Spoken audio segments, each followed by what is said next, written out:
వరెవ్వా నిజం చెప్తున్నా KCR sir road షోలతోని మన తెలంగాణ రాజకీయం అంతా మారిపోయిందల్లా అవునా కాదా సారు ఏడికివో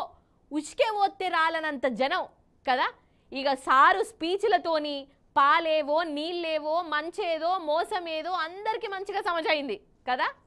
అన్నట్టు కేసీఆర్ సారు రోడ్ షోల కాడికే పోదాం ఇప్పుడు మనం పాండి జల్దినా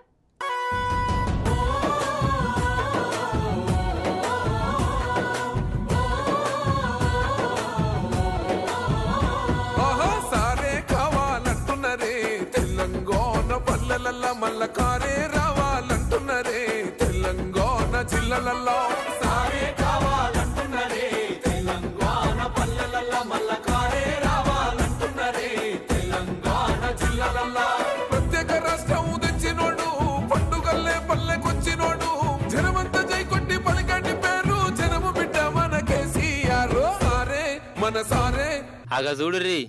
అసలు సిసలైన జనజాతర అంటే గిది కేసీఆర్ సార్ బలగం అంటే గిట్లుంటది అగో కామారెడ్డి తొవ్వ పొడుగుతా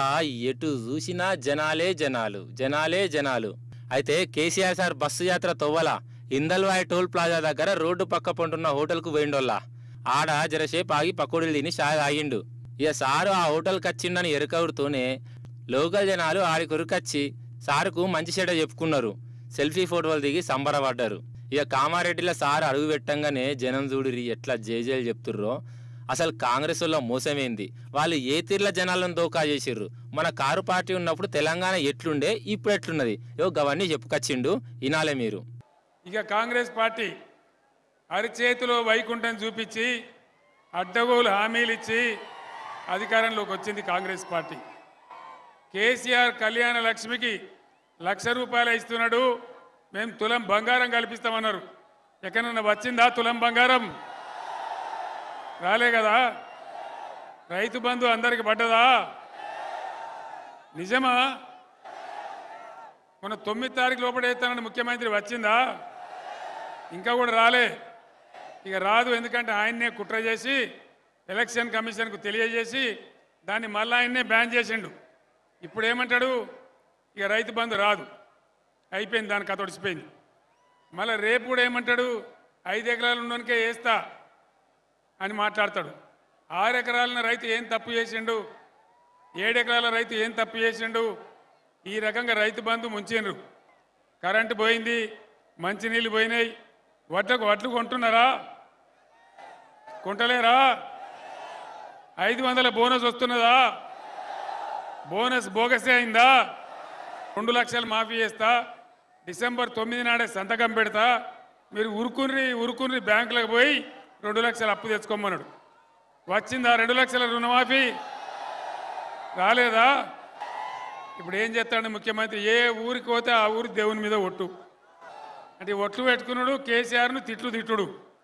2 తప్ప ఇంకో ముచ్చట లేదు ఇట్లా ఏ మాట కూడా కాంగ్రెస్ పార్టీ 6 గ్యారంటీలు అని చెప్పి ఏ ఒక్క మాట కూడా నిలబెట్టుకోలే అది నిలబెట్టుకోకపోయారు పాత రైతు బంధాన్ని ఇచ్చిండ్రా అది కూడా ఇయ్యలే పంటలు కోసే టైం వచ్చినా కూడా లేదు అంటే ఏం జరుగుతుంది రాష్ట్రంలో అసమర్థులు తెలివి తక్కువ వాళ్ళు పని చేతగాని వాళ్ళు రాజ్యంలో ఉంటే ఇదే జరుగుతుంది ఇవాళ అదే జరుగుతున్నది ఇక ఇంకో దిక్కు బీజేపీలను కూడా జర గట్టిగానే అరుచుకున్నాడు మన మోడీ సారు వారికి తెలంగాణ మీద ఎంత ప్రేమ ఉన్నది సారు వారి పెర్ఫార్మెన్స్ ఎట్లున్నది ఏంది కథ ఇవన్నీ చెప్తుంటే జనం సప్పట్లు కొట్టుకుంటా సార్కు హిమ్మత్ ఇచ్చిర్రు నరేంద్ర మోడీ ఈ దేశ ప్రధానిగా 10 సంవత్సరాల నుంచి పనిచేస్తూ ఉన్నాడు ఒక 150 హామీలు ఇచ్చినాడు ఆయన ఒక్క హామీ అయినా నెరవేరిందా సబ్కా సాత్ సబ్కా వికాస్ జరిగిందా సబ్కా సత్యానాశ అయింది దేశం దెబ్బతిన్నది రూపాయి విలువ డాలర్తో చూసుకుంటే 84 రూపాయలు అయింది ఎక్స్పోర్ట్స్ అన్ని బంద్ అయిపోయినాయి ఇంపోర్ట్స్ పెరిగిపోయినాయి దేశ ఆర్థిక పరిస్థితి దిగజారుతా ఉంది మేక్ ఇన్ ఇండియా అన్నాడు ఏమైనా జరిగిందా డిజిటల్ ఇండియా అన్నాడు ఏమైనా జరిగిందా బేటీ పడావో బేటీ బచావో ఏమైనా జరిగిందా వచ్చే దిన్ వచ్చిందా? వచ్చే దిన్ రాలేదు, కానీ సచ్చే దిన్ అయితే గ్యారెంటీ వచ్చింది. అదేవిధంగా జన్ ధన్ యోజన ఎవరికన్నా ప్రయోజనం జరిగిందా? రైతుల ఆదాయం రెట్టింపు చేస్తానడు మోడీ, జరిగిందా? ఇట్లా ఇష్టం వచ్చినట్టుగా ఆయన నోటికి వచ్చినట్టు 150 వాగ్దానాలు చెప్పిండు. 150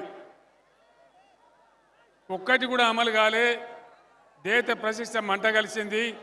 రూపాయి విలువ పడిపోయింది, అంతర్జాతీయంగా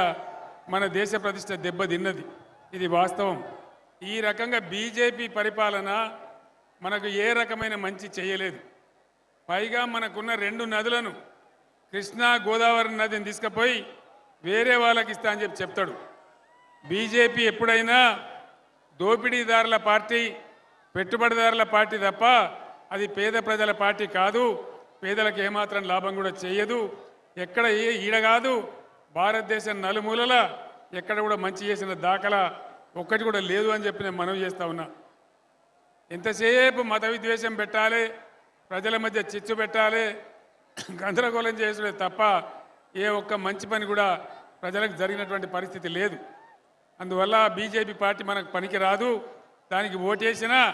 వేస్తే తప్ప మన నదులు నీళ్లు పోతాయి తప్ప మనకేం లాభం జరగదు.